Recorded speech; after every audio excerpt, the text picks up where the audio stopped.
Rogue Leader really started, I think last year in the summer of 2000 when Nintendo had its new console almost done and we were getting early prototype hardware. And at that point in time, everybody, having worked on Battle for Naboo, an Episode 1 game for the Nintendo 64, here at Factor 5 decided, hey, now is the time to do a follow-up to our most successful game up to that date, which was Rogue Squadron on the Nintendo 64.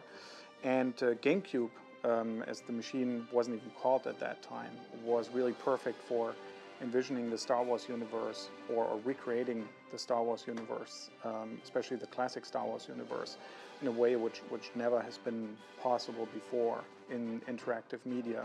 And we set out, we had a 19-day time frame for a Japanese trade show called Space World to create a teaser version.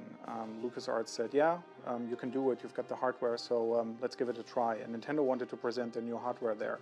So we brought a fight, first of all an introduction cutscene, which is on this DVD as a teaser trailer, that and a playable version of the Death Star Endurance level, which you can unlock here. We brought that together in the 19 days, which was a really stunning proof of concept that you could, on this new machine, GameCube, create games very, very, very quickly with high production values, which was important. And that then basically, over the next half year, while we finished Battle for Naboo, led into the real Rogue Leader, which was actually started in February of this year, 2001.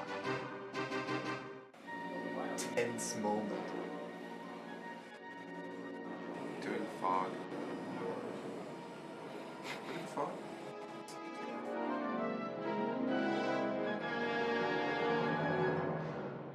One of the main things why everything had to work out was basically the time frame, because usually nowadays huge games like Rogue Leader take 18 to 24 months to produce, and since we wanted to hit launch of the console, we had to get the game done in 8 months, which is an insane time frame, but we thought it's possible because we've got a very good core technical team. We knew what GameCube could do. We were one of the first developers in the world to have access to GameCube, and all the support from Nintendo, which was fantastic. I would like to say they're treating me well here. They give me 1 meal a day.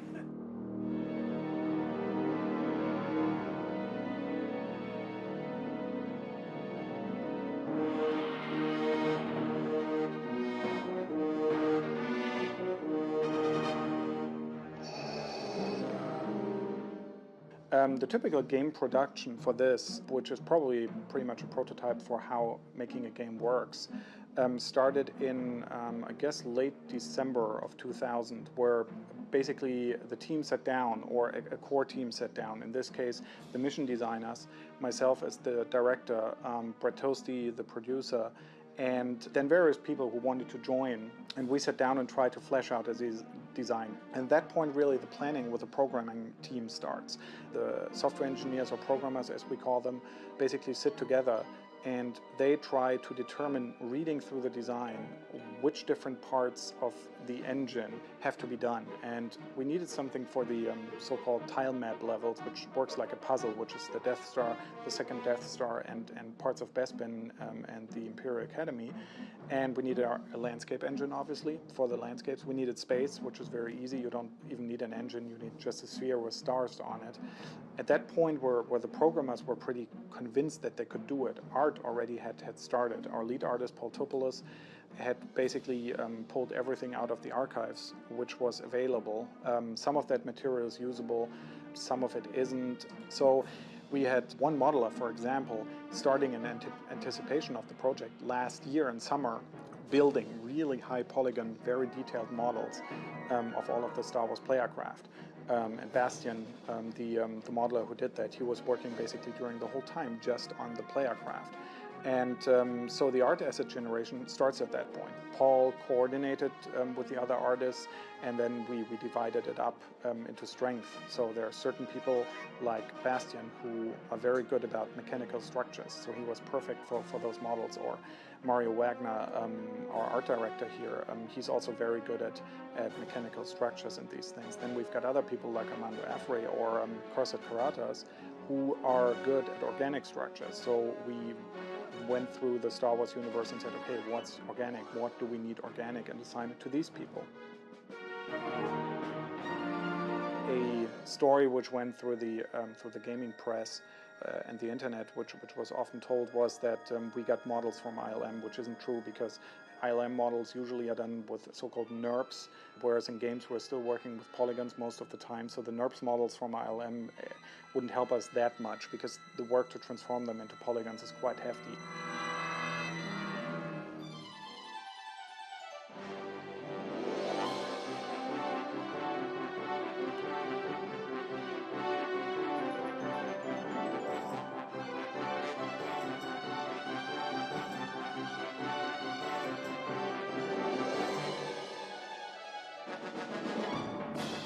The next challenge then, if you're getting the first art assets together and the programmers have created the basis of your engine, at that point, hopefully the mission designers come in. And Jamie, Al, Chris, and Chris Crawford, our level designers, they basically came in and grabbed all the art assets at the time, and then in a proprietary tool, which we have been using for years and have developed here, are basically grabbing all of these assets and placing them, and they can transform them into a game with the assets which they get from the programmers. So basically, if you've got a TIE fighter, they can tell in the tool the TIE fighter to behave in a certain way.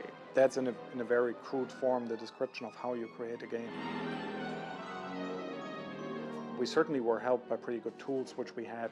One of the main outside tools we were using was Alias Maya, which is one of the big 3D packages which also movie production companies are using, and which was good for a lot of our art. But we also created a lot of our in-house tools. On the sound side, an interesting development was, for the first time we could do 5.1 full 5-channel sound, which only came into existence relatively late in the process when we got into contact with Dolby, because we did develop the GameCube music system called Musix, and in the end we had to convince Dolby that it would be possible with their new ProLogic 2 technology to get real 5-channel sound out of it. So that was one more challenge, where in an already tight schedule, our programmers had to sit down and really pull it off in the shortest time frame possible.